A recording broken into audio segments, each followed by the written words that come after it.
کامیابی، سرفرازی اور اقبال مندی حاصل کرنے کے لیے ہمیں حکم ماننے کی ضرورت ہے۔ جسمانی طور پر بھی ہم دیکھیں تو ہم اکثر اپنے اولاد کو، بچوں کو یہی کہتے ہیں کہ فرما برداری کریا کرو، ماں پیو دا حکم منیا کرو تو تہاڈی عمر جڑی ہے دراز ہوگی۔ یہ بات ایسے ہی منہ سے نہیں نکل جاتی میرے عزیزو، یہ سب باتیں کلام مقدس کی ہیں کہ اگر ہم فرما بردار ہیں، اگر ہم حکم مانتے ہیں تو پھر جو ہے ہماری زندگیاں بھی جو ہیں وہ ہم کیا کہتے ہیں لمبی عمر پاتے ہیں، ہم جو ہے خدا کے حضور بابرکت بھی ٹھہرتے ہیں، خدا ہمیں برکتیں بھی دیتا ہے، بشرطے کہ ہم حکم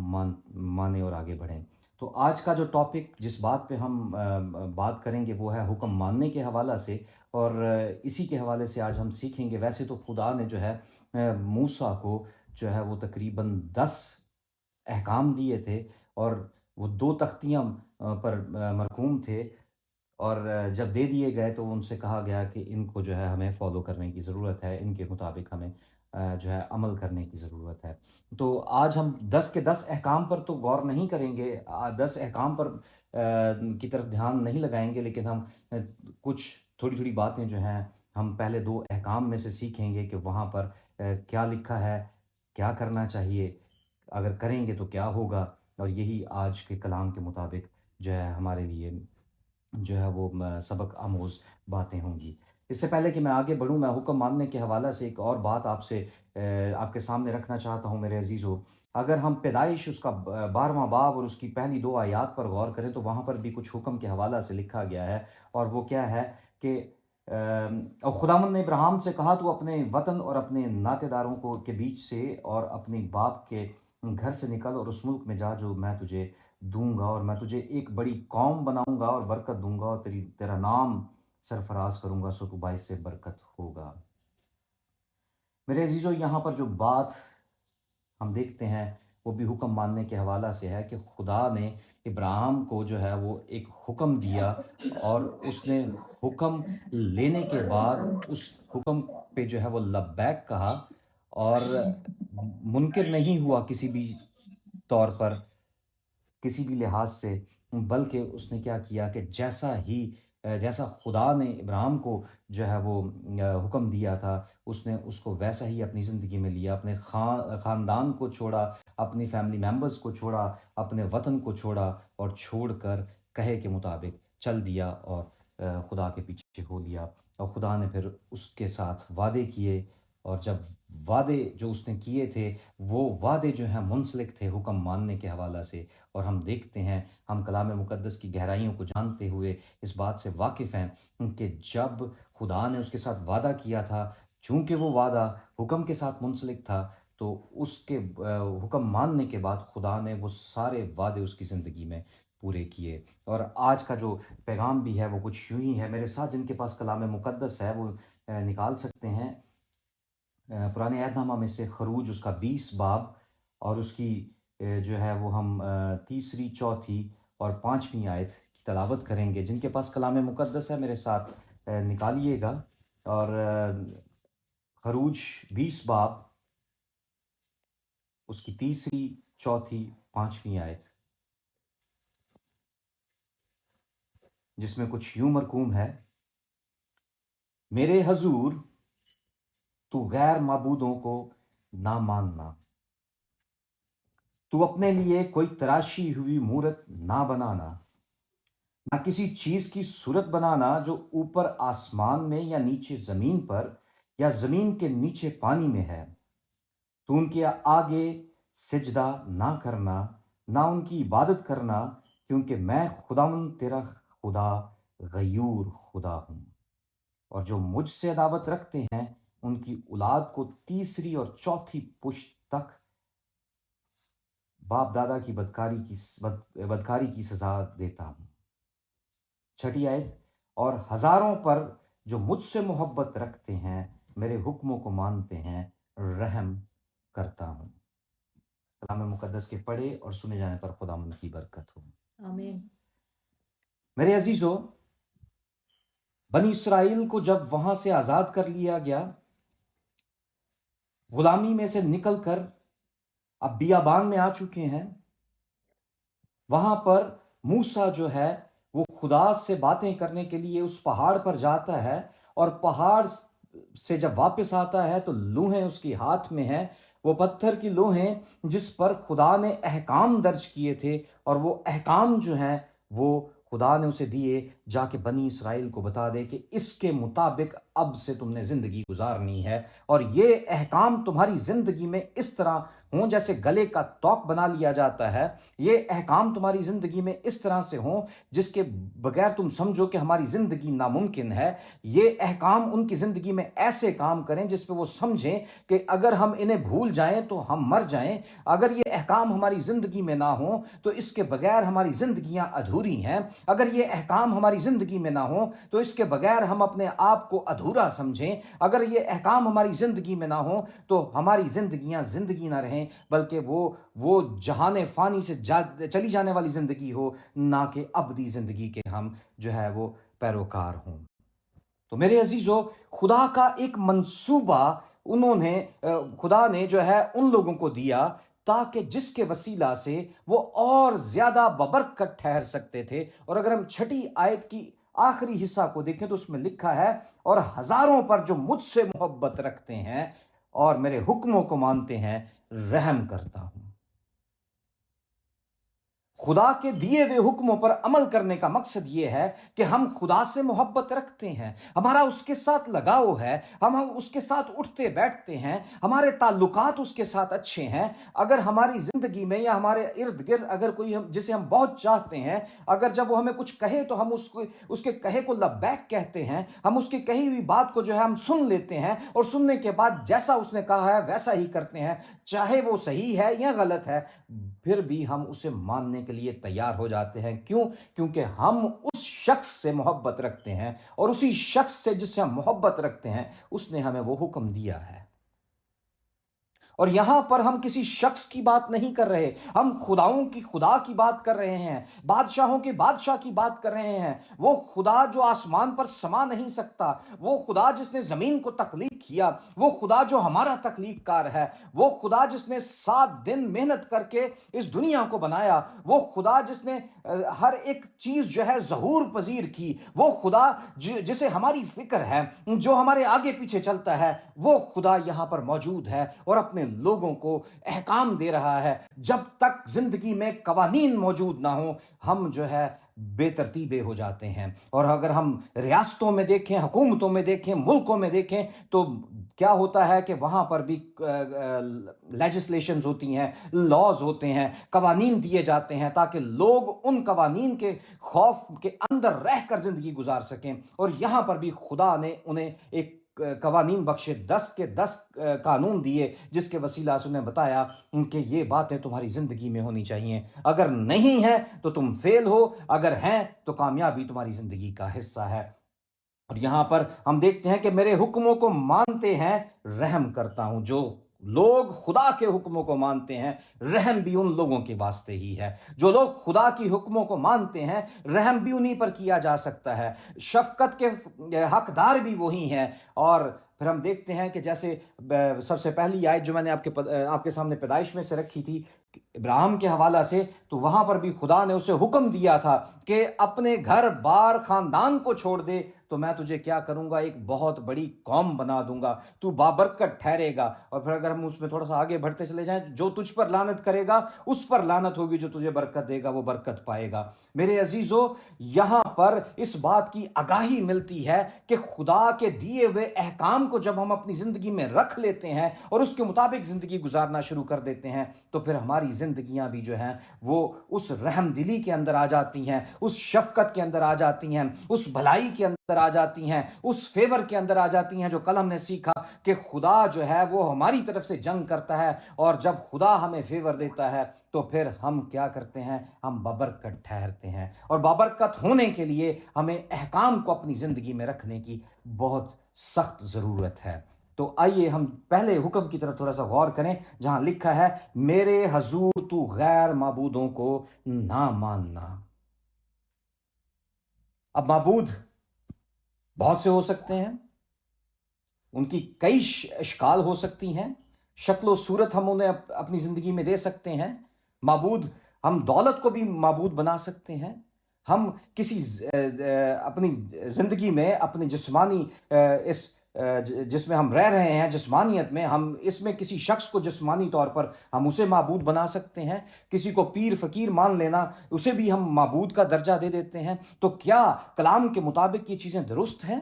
کیا کلام کے مطابق یہ کلام ہمیں اس بات کی اجازت دیتا ہے کہ ہم خدا کا درجہ کسی اور کو دے دیں، جبکہ معبود ایک ہی ہے؟ اور کلام مقدس بڑی گہرے طور پر اس بات کی آگاہی دیتا ہے کہ ہمارا جو معبود ہے، ہمارا جو خدا ہے، وہ ایسا ہے، نہ اونگتا ہے نہ سوتا ہے، وہ اس کے کان بھی ہیں، اس کی آنکھیں بھی ہیں، اس کے ہاتھ بھی ہیں، وہ چھوتا بھی ہے۔ کیا باقی سارے معبود ایسا کر سکتے ہیں؟ چاہے ہم کتنے بھی ان کے آگے گھٹنے کیوں نہ ٹیکیں، چادروں کی چادریں ہم ان کے اوپر چڑھا دیں، کیا وہ معبود اٹھ کر منو من مٹی کے نیچے جو بیٹھے ہیں، کیا وہ وہاں سے نکل کر ہماری مشکل کو آسان بنا سکتے ہیں؟ کبھی بھی نہیں۔ جو خود مر چکا ہے اس نے ہماری مشکل کو کیا آسان کرنا ہے؟ جس کے اندر خود زندگی نہیں ہے وہ ہمیں کیا زندگی دے سکتا ہے؟ تو میرے عزیزو، یہاں پر ہم دیکھتے ہیں کہ خدا جیلسی کا اظہار کر رہا ہے، خدا یہاں پر محبت کا اظہار کر رہا ہے، خدا یہاں پر اس بات کا اظہار کر رہا ہے کہ میں غیور خدا ہوں، میرے اندر غیرت ہے۔ جب میرے ساتھ تم کسی کو کھڑا کر دیتے ہو، اکثر ہم ایک لفظ سنتے ہیں شرک کا لفظ، تو جب شرک کی بات آ جاتی ہے تو وہ ناپسندیدہ چیز ہے خدا کے لیے۔ جب شرک کی بات آ جاتی ہے تو وہ ایک ایسی بات ہے جس کے وسیلہ سے ہم خدا کو کسی اور کے ساتھ ملانا شروع کر دیتے ہیں۔ تو کلام مقدس کے مطابق جب یہ باتیں ہمیں ملتی ہیں، ہم دیکھتے ہیں، پڑھتے ہیں، سنتے ہیں، تو کیوں نہ ہم ان کو اپنی زندگیوں کا حصہ بنا لیں، تاکہ ہمیں پڑھنے والے، دیکھنے والے، سننے والے جو ہیں، اس بات کا ان کی زندگی میں بھی اس بات کا ان کو بھی اس بات کا احساس ہو جائے کہ جس خدا کو یہ مانتے ہیں اس کے برابر کوئی بھی نہیں ہے۔ وہ ایسا معبود ہے جو کہیں پر بھی کیوں نہ موجود ہو، اس کو کوئی ایک جگہ نہیں چاہیے، ایک کئی مندر یا کہیں ایک ایسی جگہ پر اسے بٹھانے کی ضرورت نہیں ہے۔ وہ ایسا معبود ہے جو ہر وقت ہر جگہ ہمارے ساتھ موجود ہے۔ ہم کہیں بھی کیوں نہ ہوں، ہم ملک پاکستان میں ہوں، ہم ملک انگلستان میں ہوں، ہم ملک ہندوستان میں ہوں، ہم ملک نیدرلینڈ میں ہوں، ہم مالٹا میں ہوں، ہم کسی اور ملک میں چلے جائیں، میرے عزیزو، یہ معبود ہمیشہ ہمارے ساتھ ساتھ ساتھ سفر کرتا ہے، ہمارے ساتھ رہتا ہے۔ کیوں؟ کیونکہ یہ اعلیٰ باپ ہے، یہ وہ خدا ہے جو ہر وقت ہر جگہ موجود ہے۔ اور اس خدا نے اپنے لوگوں کو ایک حکم دیا کہ میرے حضور تو غیر معبودوں کو نہ ماننا۔ ہمیں کسی ملک میں جانے کی ضرورت نہیں ہے، کسی کو پوجنے کی ضرورت نہیں ہے، کسی کے آگے سجدہ کرنے کی ضرورت نہیں ہے، بلکہ ہمیں اسی خدا کو ماننے کی ضرورت ہے، تاکہ یہ خداوندوں کا خدا ہمارے ساتھ ساتھ موجود رہے۔ میں ایک اسی حوالہ سے ایک بات آپ کے سامنے رکھنا چاہتا ہوں میرے عزیزو، جو دانییل اس کا 6 باب اور اس کی 7ویں آیت، جن کے پاس کلام مقدس ہے وہ اس بات کو دیکھ سکتے ہیں، نکال سکتے ہیں۔ دانییل اس کا 6 باب اور اس کی 7ویں آیت، اور اگر ہم اس پورے باب کا جو ہے تھوڑا سا اس پر غور کریں تو یہاں پر ہمیں دانییل کے بارے میں جو ہے ایک بات ملتی ہے کہ وزراء نے دانییل کے خلاف کیا کیا؟ ایک منصوبہ بنایا، اور وہ منصوبہ کیا تھا کہ جو اس وقت کے جو معبود تھا اس سے ہٹ کر کسی اور معبود کو یا آدمی کے آگے جو ہے وہ درخواست کرے گا، وہ شیروں کی ماند میں ڈالا جائے گا۔ کیا دانییل نے اس حکم کو مانا؟ دانییل کے اندر وہ حکم موجود تھا، اس نے اپنے اندر اس کو پیوست کر لیا تھا کہ تو کسی اور معبود کو نہ ماننا۔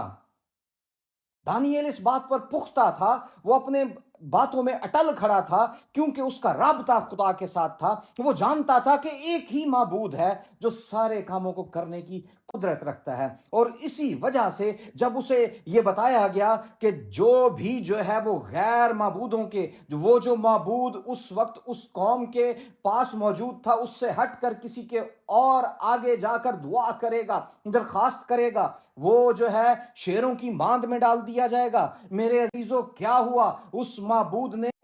کیا دانییل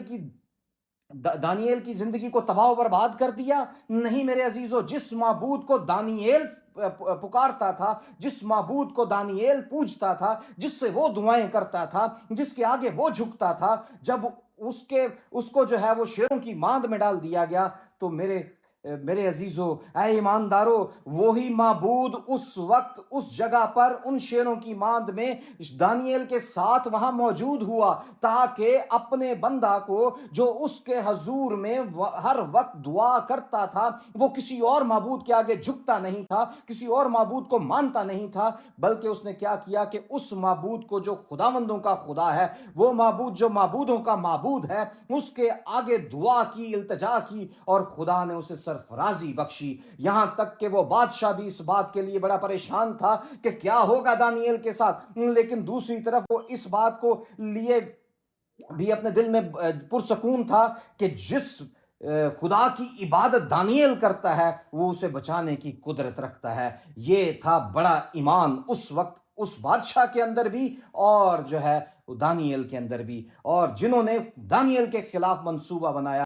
وہ شرمندہ ہوئے اور انہیں شیروں کا جو ہے وہ لقمہ بنے، کیونکہ وہ غیر معبودوں کے آگے جھکنے والوں میں سے تھے، اور جو غیر معبودوں کے آگے جھکتے ہیں، ان کے کیا، جو غیر معبودوں کے آگے دعائیں کرتے ہیں، ان کے دکھ اور درد جو ہیں وہ بڑھ جاتے ہیں۔ کیونکہ وہ خدا کے بنائے ہوئے معبود نہیں ہیں، صرف معبود ایک ہی ہے، ایک ہی ہستی ہے، اور وہ ہے ہمارا الہی رب کریم، وہ ذوالجلال جو قادر مطلق ہے، وہی خدا جو ہے ہر کام کو کرنے کی قدرت رکھتا ہے۔ میرے عزیزو، یہاں پر جس بات کو میں نے سیکھا، میں چاہتا ہوں کہ ہم سب مل کر اس بات کو سیکھیں، وہ یہ ہے کہ ہمیں ڈرنے کی ضرورت نہیں ہے دانییل کی طرح،